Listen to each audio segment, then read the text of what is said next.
DSC preparation కి మిగిలిన తక్కువ సమయాన్ని డిఎస్సి 2024 యాప్ లేదా DSC2024.com తో జాబ్ ని సాధించండి. ఇవి కాకుండా ఈరోజు నేను కలిసింది సిఆర్ పార్టీని కలిశాను. యాజ్ యూజువల్ పోలవరం రిపోర్ట్ చేశాను. ఫాస్ట్ ట్రాక్లో పోలవరం ముందుకెళ్తా ఉంది. 2027కి పూర్తి చేయడానికి అన్ని విధాలు దాన్ని తీసుకెళ్తున్నాం.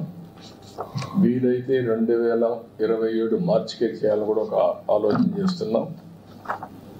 ఎక్కడ కూడా స్పీడ్లో కానీ లేకపోతే క్వాలిటీలో కాంప్రమైజ్ లేదు. ఇంటర్నేషనల్ కన్సల్టెంట్స్ ఉన్నారు. CWC ఓవరాల్ సూపర్విజన్ పెట్టారు. Ministry of water resource minister అయితే 2 monthsకి ఒకసారి రివ్యూ చేసుకుంటున్నారు.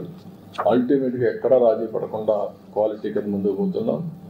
ఎలాంటి రాజీ పడకుండా ఓవర్ ల్యాపింగ్, ఓసారి క్వాలిటీ కాంప్రమైజ్ కాకుండా టైం కావాలంటే తీసుకుని కంటిన్యూగా ప్లానింగ్ చేసి ఎంత తొందరగా అయితే తొందరలో పోలవరం పూర్తి చేసి జాతికి అంకితం చేస్తాం. పోలవరం మీ అందరికీ తెలుసు, ఒక డ్రీమ్ ప్రాజెక్ట్. తెలుగు జాతికి ఇది ఒక పెద్ద వరం. అలాంటి ప్రాజెక్ట్ని డయాఫామ్ వాల్ మొత్తం గోదావరిలో కలిపేసి ఈరోజు మళ్ళీ వేరే డయాఫామ్ వాల్ 400 కోట్లతో చేసిన దాన్ని ఈరోజు దగ్గర 980 కోట్లు ఖర్చు పెట్టే పరిస్థితికి వచ్చాం. మోర్ దెన్ డబల్ అలా ఖర్చు పెట్టి ప్యారలల్ డయాఫామ్ వాల్ కట్టే పరిస్థితికి వచ్చాం. కాస్ట్ కూడా పెరిగింది. అయితే ఓసారి ప్రజాస్వామ్యం హెవీ ప్రైస్ కూడా పే చేస్తుంది. అదే జరిగింది. ఏదైనా కూడా ప్రాజెక్ట్ని ఏమాత్రం నిర్లక్ష్యం చేయకుండా పూర్తి చేస్తున్నాం. It is going on war footing. తప్పకుండా 2027 పూర్తి చేసి జాతికి అంకితం చేస్తాం. As per the schedule, even ahead of the schedule. Water level కూడా phase 1 పూర్తి అవుతానే. అది మనకు బైఫర్కేషన్ యాక్ట్లో పెట్టినటువంటి ప్రొవిజన్. అది పూర్తి స్థాయి నీళ్లు పెట్టాలి. దానికి రీహాబిలిటేషన్ అంతా గవర్నమెంట్ ఆఫ్ ఇండియా ఇవ్వాలి. దాన్ని కూడా గవర్నమెంట్ ఆఫ్ ఇండియాతో వర్కౌట్ చేసుకుంటాం. ఇక్కడికి వచ్చినప్పుడు మళ్ళీ పోలవరం బనకచెర్ల ఒక ప్రాజెక్ట్. దీన్ని ఎక్కడికక్కడ వర్కౌట్ చేస్తున్నాం. ఇందులో కూడా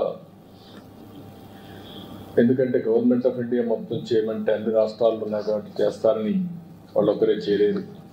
కాబట్టి మేము అడిగింది government of Andhra Pradesh, government of India HAM మోడల్లో ముగ్గురం కలిసి చేద్దాం. ఇది పెద్ద ప్రాజెక్ట్కి 80,000 కోట్లు అవుతుంది. 200 TMCF నీళ్లు డైవర్ట్ చేయాలని, గోదావరి నుంచి నేరుగా బనకచెర్లకు 200 TMC నీళ్లు తీసుకుపోగలిగితే ఇట్ ఈస్ క్లీన్ చేంజర్. ఇందులో 3 బిట్లు ఉంటాయి. ఒకటి first Godavari Krishna, 2 Krishna to Nagarjuna Sagar right main canal. అక్కడ రిజర్వాయర్ కూడా వస్తుంది, గొల్లాపల్లి రిజర్వాయర్ వస్తుంది. అక్కడి నుంచి వెలుగొండ కూడా నీళ్ళు వెళ్ళే పరిస్థితి వస్తుంది గ్రావిటీతో.